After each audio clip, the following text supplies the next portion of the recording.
Hello. Hello, আপনি কি নীলাঞ্জনা দত্ত বলছেন? আপনি কে? আমি পার্থ সারথী মুখার্জি, বুড়ো। কে? কোথা থেকে বলছেন? আমি বুড়ো, ওই কাটিহার ওটিপা। আপনি কি? ও মা, বুড়োদা, কত বছর পর তোমার গলা শুনছি।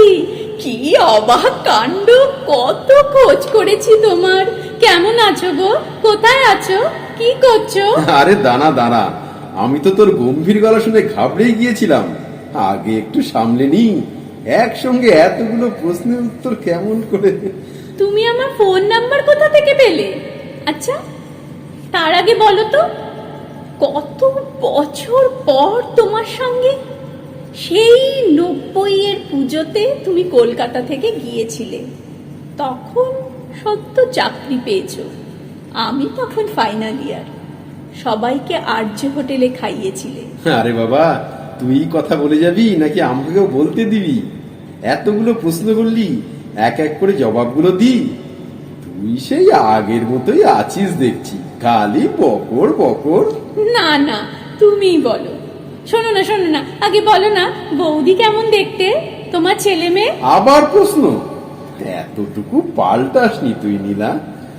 আচ্ছা, তুমি বলো, আমি শুনি। আসলে আমি ফেসবুকে তোকে অনেক দিন ধরে খুঁজছি। আমিও না তোমাকে ও সরি সরি সরি, তুমি বলো।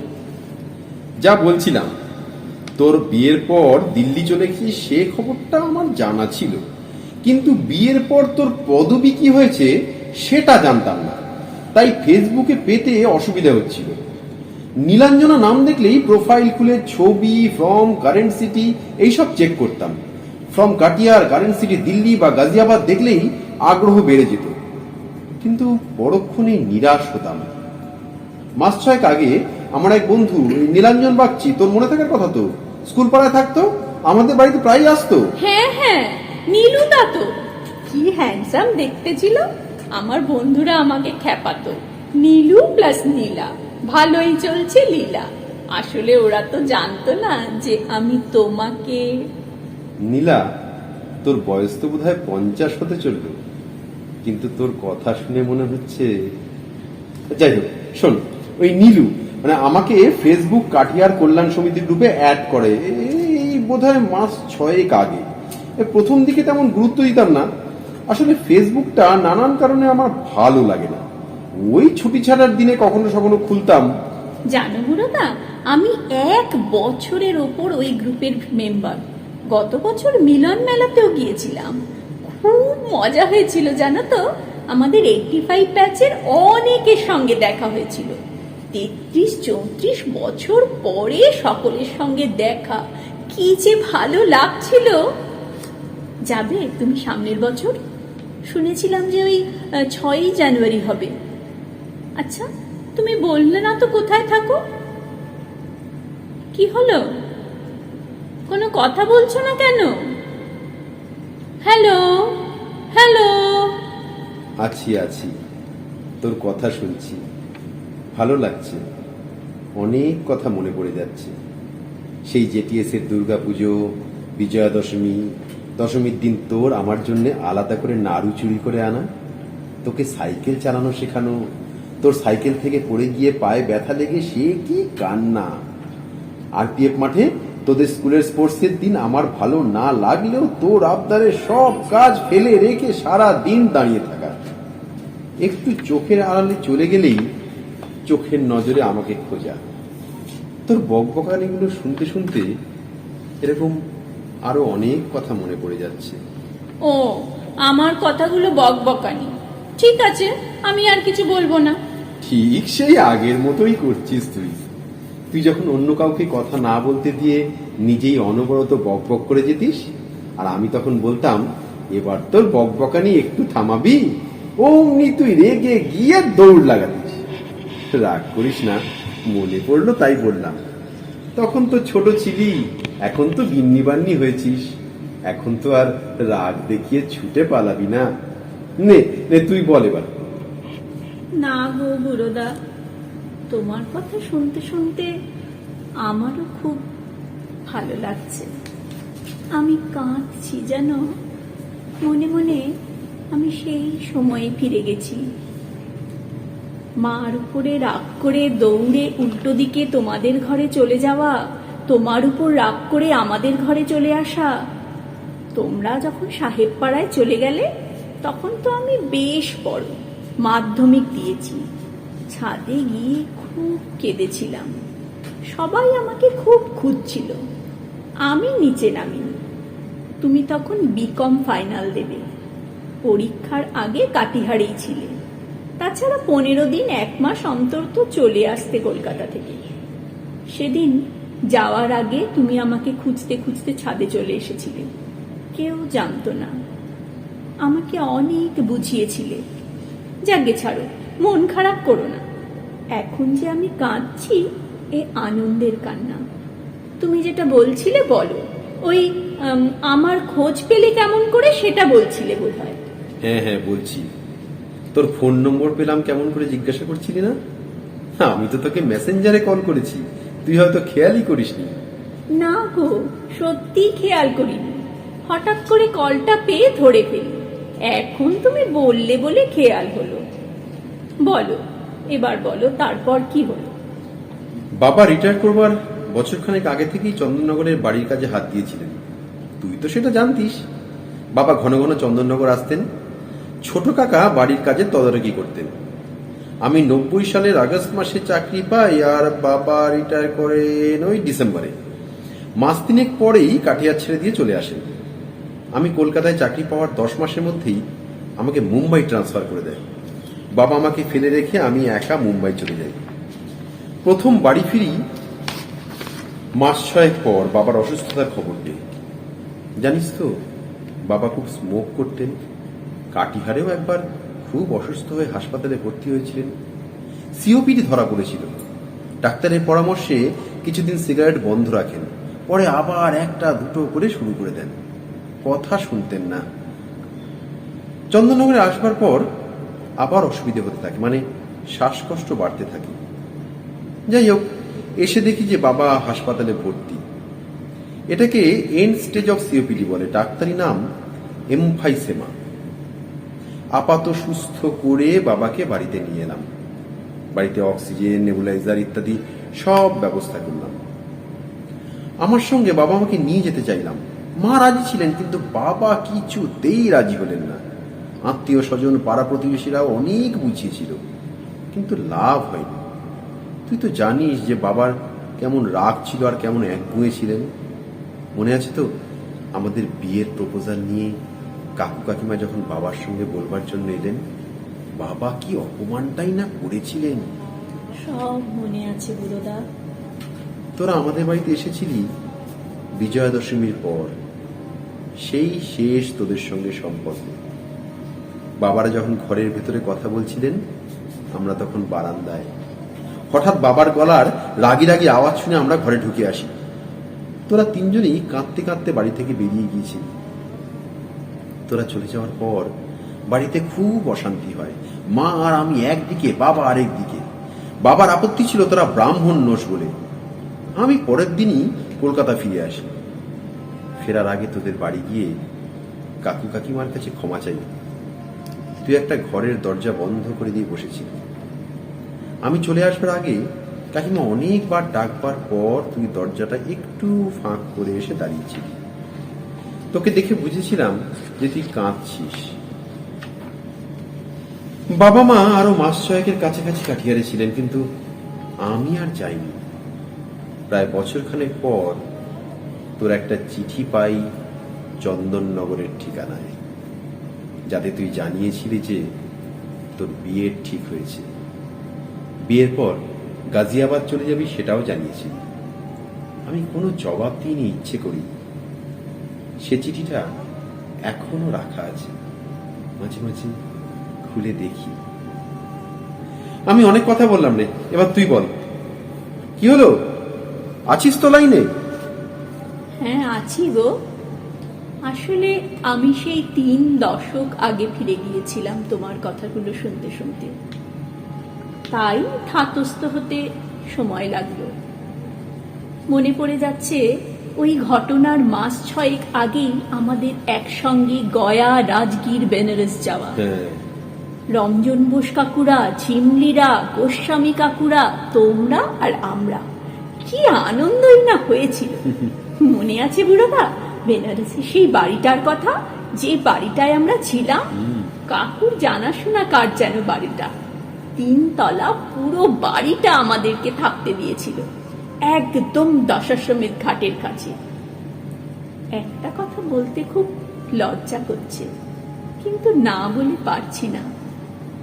যখন তুমি তোমাদের সাহেব পাড়ার সেই বাগান ঘেরা বাড়িটায় বারান্দায় তোমার আমার গল্প করার কথা বলছিলে, তখন থেকে আমার মাথায় ঘুরছে বেনারসের সেই বাড়িটার ছাদে পুরো একটা সন্ধ্যা তোমার আর আমার একেবারে একা কাটানোর কথা। সামনে গঙ্গা, ফুরফুরে হাওয়া, ঘন্টা 3 দাঁড়িয়ে দাঁড়িয়ে গল্প করে কাটিয়ে দিয়েছিলাম। মনে আছে বুড়োদা? সব মনে আছে। তুমি কি করেছিলে মনে আছে?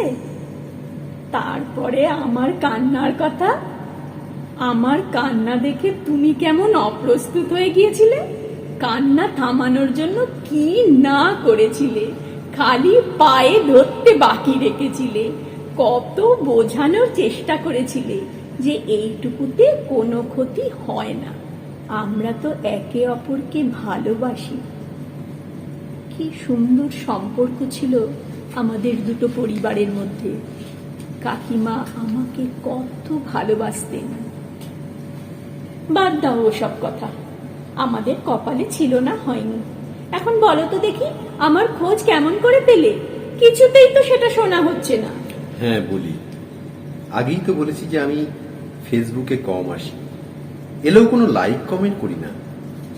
এইরকমই একদিন ফেসবুক ঘাঁটতে ঘাঁটতে কাটিয়ার সমিতি গ্রুপে দেখি নেতাজি বিদ্যা মন্দিরের রিইউনিয়ন হবে কাটিয়ারে। কি একজন প্রহ্লাদ মজুমদার না মুখার্জি কে একটা লম্বা চওড়া পোস্ট দিয়েছে। হ্যাঁ হ্যাঁ, প্রহ্লাদ দা। খুব মন খারাপ হচ্ছে জানো তো বুড়োদা, এত দূরে থেকে মেয়েটাকে একা ফেলে রেখে কেমন করে যাব? মেয়ে যদিও যেতে বলছে, বলছে ও একা একা থাকতে পারবে। মানে একা কেন? তোর বর কোথায়? তোর একটাই মেয়ে, কি করে এখন? বলবো বলবো, সব বলবো, আগে তুমি তোমার কথা বলো। হ্যাঁ বলছি, সেখানে দেখলাম আগ্রহীদেরকে কজনের নাম ও ফোন নম্বর দিয়ে যোগাযোগ করতে বলেছে। তারপর থেকে না আমার আগ্রহ বেড়ে গেল। সুযোগ পেলে এই গ্রুপটা, বিশেষ করে ওই পোস্টটা ফলো করি। যদি তুই আসিস, কোনো কমেন্ট করিস, সবই যদিও আন্দাজে। তুমি বুঝবে কেমন করে? আমার ফেসবুক অ্যাকাউন্টে তো আমার নামটা কায়দা করে দেওয়া, আর ছবিও নেই আমার। আরে মজাটা শুনতো, কাল রাতে কিছুতেই ঘুম আসছিল না। রাত 1টা নাগাদ হঠাৎই ল্যাপটপটা অন করলাম। কি মনে হলো, মোবাইলে তো সব ছোট ছোট দেখা যায়, বড় স্ক্রিনে দেখি একবার। ল্যাপটপ অন করেই ফেসবুক কাঠিয়া সমিতি খুলে ফেললাম। আমি জানতাম যে তুই ইংরেজিতে তোর নামের বানান লিখিস NEELANJANA। আগে তো এমনি ফেসবুকে অনেক সার্চ করে দেখেছি, পাইনি। তাই মনে হলো একবার গ্রুপটার মেম্বার লিস্টটা সার্চ করে দেখি। তাই করলাম, কিছুতেই পাচ্ছিলাম না। যখন আশা ছেড়ে দিয়েছি, ভাবছি এবার বন্ধ করে দিয়ে আবার একটু ঘুমানোর চেষ্টা করব, হঠাৎ নজরে এলো NEELANJANA নীলাঞ্জনা, পাশে একটা লাল গোলাপের ছবি। নেগেটিভ চিন্তা নিয়েই প্রোফাইলটা খুলে ফেললাম। দেখলাম ফ্রম কাটিয়ার, স্টাডিড ইন নেতাজি বিদ্যা মন্দির, কাটিয়ার অমুক কলেজ, ইত্যাদি ইত্যাদি। অনেক ঘাঁটাঘাঁটি করে ছবিগুলো দেখলাম। সন্দেহ হচ্ছিল, কিন্তু নিশ্চিত হতে পারছিলাম না। খালি একটা ইয়াং মেয়ের ছবির সঙ্গে তোর মিল পাচ্ছিলাম। এখন বুঝতে পারছি যে ওটা তোর মেয়ে। তখন রাত 2টো হবে। তখনই ঠিক করলাম যে কাল সকাল থেকে এই প্রোফাইলটার দিকে নজর রাখবো, কখন অনলাইন হয়। অনলাইন হলেই মেসেঞ্জার কল করব, যা হবে দেখা যাবে। তারপর ঘুমোতে গেলাম। ঘুম ভাঙলো সকাল 9টা নাগাদ। সঙ্গে সঙ্গে মোবাইলে নেটটা অন করে সোজা সেই মানে তোর প্রোফাইলে দেখি অনলাইনে আছিস। তখন কি আর জানতাম যে ওটা তুই। আমার একই মেয়ে, ও চাকরি করে। ও অফিসে বেরিয়ে যাওয়ার পরে টুকিটাকি কাজকর্ম সেরে আমিও জাস্ট হোয়াটসঅ্যাপ ফেসবুকটা দেখবো বলে বসেছি। রোজই তাই করি। তখনই কলটা ঢোকে, হড়বড় করে ধরে ফেলি, খেয়ালই করিনি কার কল। কি যে ভালো লাগছে না বুড়োদা, কত বছর পরে। তা তুমি এখনো কি মুম্বাইতে থাকো? কাকু কাকিমার কথা বলতে বলতে থেমে গেছিলে। তোমার স্ত্রী ছেলে মেয়ের কথা কিছুই বললে না। বলবো রে পাগলি, সব বলবো। আমি বছর 3 হলো চাকরি ছেড়ে দিয়েছি, মানে ভিআরএস নিয়েছি। আর ভালো লাগছিল না। মুম্বাইয়ের ফ্ল্যাটটা বিক্রি করে দিয়েছি। চন্দননগরের বাড়িটাকে রেনোভেট করিয়েছি। এখন এখানেই থাকি। আমি চাকরি করতে করতে সিএ করেছিলাম। এখন প্রাইভেটলি কনসালটেশনের কাজ করি। বাইরেও যেতে হয়। এই তো এই সামনের মাসেই দিল্লি যাওয়ার কথা। ও মা, তাই? আমার এখানে এসো না বুড়োদা। কবে আসবে বলো? কিসে আসবে, ট্রেনে না ফ্লাইটে? আমি মেয়েকে সঙ্গে করে তোমাকে আনতে যাব। বলো না গো, কবে আসবে? তুমি আমার এখানে থাকবে, অন্য কোথাও না, মনে থাকে যেন। আরে বাবা, তুই থামবি? অত উতলা হলে চলে? গেলে তোর সঙ্গে দেখা করব তো বটেই। আগে যাই তো, তারপর তো তোর ওখানে থাকবার প্রশ্ন। আমি ওইসব কিচ্ছু জানি না, তোমাকে আসতেই হবে। নয়তো নয়তো কি? সম্পর্ক রাখবি না? অত বড় ঘটনার পরেও যখন। আচ্ছা, অনেক হয়েছে। কাকু কাকিমার কথা বলো তো এবার। হ্যাঁ, ওই যে বলছিলাম যে বাবাকে হাসপাতাল থেকে ফিরিয়ে আনবার পর আমি সঙ্গে করে নিয়ে যেতে চেয়েছিলাম, রাজি হলেন না। সপ্তাহখানেক থেকে ফিরে গেলাম। মাস 6 অন্তর বাড়ি যাতায়াত চলছিল। মাঝে মাঝে বাবাকে হসপিটালাইজ করতে হতো। ছোট কাকাই সব সামলাতেন। ছোট কাকা তো বিয়ে থা করেননি। আমার অনুপস্থিতিতে উনিই বাবা মার দেখভাল করতেন। যাই হোক, এরকম চলতে চলতে বছর 2 পর একদিন অফিসে থাকাকালীন সকাল 11টা নাগাদ ছোট কাকার ফোন পেলাম। বাবা আর নেই। কি বলছো? হ্যাঁ, শুনলাম কাস্তে কাস্তে। বিকেলের ফ্লাইট ধরে চলে এলাম। শুনলাম 2 দিন ধরে শ্বাসকষ্টটা বেড়ে খুব কাশিও হয়েছিল। কিছুতেই ডাক্তারের কাছে যেতে চাননি। ওহো। কাস্তে কাস্তে কার্ডিয়াক অ্যারেস্ট হয়ে যায়। তারপর সব কাজকর্ম সেরে মাকে নিয়ে ফিরে যাই। বাবা চলে যাওয়ার পর মা কেমন যেন মন মরা মতো হয়ে গেলেন। হঠাৎ একদিন ভোরবেলায় পাশের ঘর থেকে গোঙানির আওয়াজ শুনে গিয়ে দেখি মা খাট থেকে মাটিতে পড়ে গেছেন। সঙ্গে সঙ্গে আমাদের কমপ্লেক্সের কাছের একটা ছোট প্রাইভেট হাসপাতালে নিয়ে গেলাম। ডাক্তার দেখে বললেন স্ট্রোক হয়েছে, ভর্তি করাতে হবে। ভর্তি করিয়ে দিলাম। লেফট সাইডটা পুরো প্যারালাইসিস হয়ে গিয়েছিল, কথা বন্ধ হয়ে গিয়েছিল, সারাক্ষণ ফ্যাল ফ্যাল করে তাকিয়ে থাকতেন। আমি তো একা, বাড়িতে এনে কেমন করে সেসব শুশ্রূষা করা হবে, মহা চিন্তায় পড়ে গেলাম। ডাক্তারের সঙ্গে ও আরো কয়েকজনের সঙ্গে আলোচনা করে হাসপাতালেই রাখবার সিদ্ধান্ত নিলাম। 59 দিন সেখানে ভর্তি ছিলেন। তারপর চলে গেলেন। হ্যাঁ, কাকিমা? হ্যাঁ রে, একেবারে একা হয়ে গেলাম আমি। 3 মাসের মধ্যে বাবা মা দুজনেই চলে গেলেন। কাটিহার থেকে আসবার 3 বছরের মধ্যেই সব শেষ। আমার তখন 27-28 বছর বয়স। বাবা মারও কি যাওয়ার বয়স হয়েছিল বল? কি যে খারাপ লাগছে না বুড়োদা, আমি কিছুই জানি না। আমার বিয়ের বছর 3 পর বাবা মা ও ভাই মালদায় চলে আসে। বাবা মালদাতেই বাড়ি করেন। বাবা এখনো আছেন মালদাতে। মা 2010 সালে মারা গেছেন। ভাই মালদায় ব্যবসা করে। ভাইয়ের 1 ছেলে 1 মেয়ে। আমার ফোন নাম্বারটা তোমাকে এই মেসেঞ্জারে টেক্সট করছি, ওটাই আমার হোয়াটসঅ্যাপ নাম্বার। তোমারটাও আমাকে পাঠিও।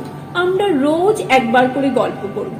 মোবাইলে চ্যাট করে তৃপ্তি হবে না, মেয়েকে নিয়ে ভিডিও কলও করব। সব শুনে মেয়েও খুব খুশি হবে, আমরা বন্ধুর মতো, ও সব জানে আমাদের ব্যাপারে, সব বলেছি ওকে। ইচ্ছে আছে ওকে নিয়ে একবার কাটিহার যাব, সব ঘুরিয়ে ঘুরিয়ে দেখাবো। খুব ছোটবেলায় অবশ্য দুবার গিয়েছিল, বাবারা তখনও কাটিহারে, ওর কিছুই মনে নেই সেসব কথা। এবার বলি শোনো, মন খারাপ করো না, আমি সব মেনে নিয়েছি, শক্ত আছি। মৌলিও মানে আমার মেয়েও বেশ শক্ত মনের। কেন, কি হলো? ও অত ভনিতা করছিস কেন? যা বলবি ভনিতা না করে তাড়াতাড়ি বল। না, ভনিতা নয় গুরুদা, মৌলির বাবা আজ 8 বছর হলো নেই, রোড অ্যাক্সিডেন্টে সব শেষ। কি বলছিস কি? মেয়েটা তখন আইসিএসে পরীক্ষা দেবে। মেয়েটা খুব কষ্ট করেছে, অনেক লড়াই করেছে গো। গত বছর এমএ পাশ করে এবছর একটা বিদেশি ব্যাংকে চাকরি পেয়েছে। আমার কথা বাদ দাও, আমি ভালো আছি, বাকি কথা যখন আসবে বলবো। এবার তোমার কথা বলো, বৌদির কথা, বিয়ের কথা, ছেলে মেয়ের কথা। আরে আমার আবার কি কথা? আমার আর তেমন কোনো কথা নেই, যখন যাব বলবো। না, এক্ষুনি বলতে হবে। আচ্ছা বলো তো, বারে বারে তুমি এই ব্যাপারটা অ্যাভয়েড করে যাচ্ছ কেন? আমি ছাড়ছি না তোমাকে, বলতেই হবে, এক্ষুনি বলতে হবে। আমি বিয়ে করিনি নীলা। বুড়োদা,